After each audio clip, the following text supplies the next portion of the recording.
imagine that you may well have heard of a series from the 1960s called Star Trek.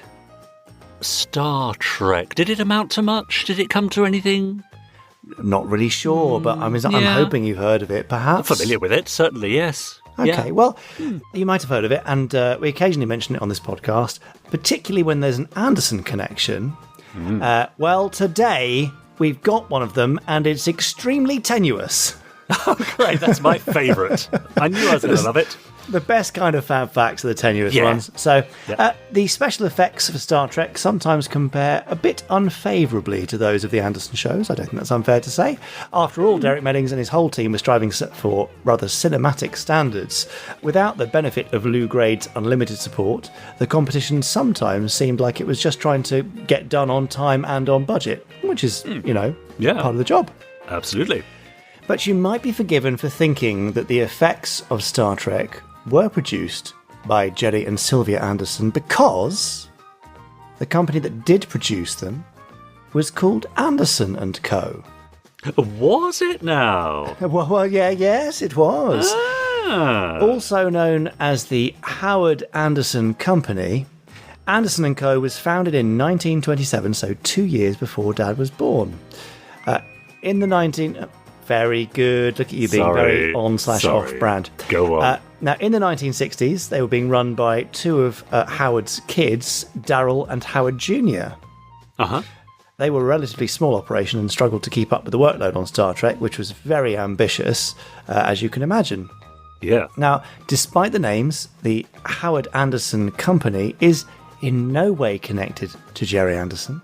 Of course, as loads of you who know have watched the documentary in particular, Anderson was adopted as a new name from Abrahams in order to escape the anti-Semitism of the 1940s. It's just one of those weird coincidences. Even more weirdness followed as the Andersons, that's Howard's Andersons, not Dad's Andersons, continued to work in various forms until 2015. Some of the productions they were involved in included a sci-fi film called Class of 1999. Right.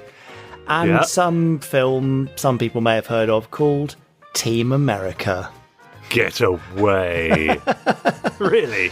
Yeah, so there were Andersons involved on Team America, the puppet film, which was not a homage, certainly not by the producers to all things Anderson, but by lots of people who worked on it. It was. So all this has got me thinking now, Richard, what would Star Trek have been like if Century 21 Productions had done the effects? Oh. Would you watch Star Trek in Super Marionation, for example? Oh, interesting. Or would you just have enjoyed it more because it would have had bigger and better model shots and explosions?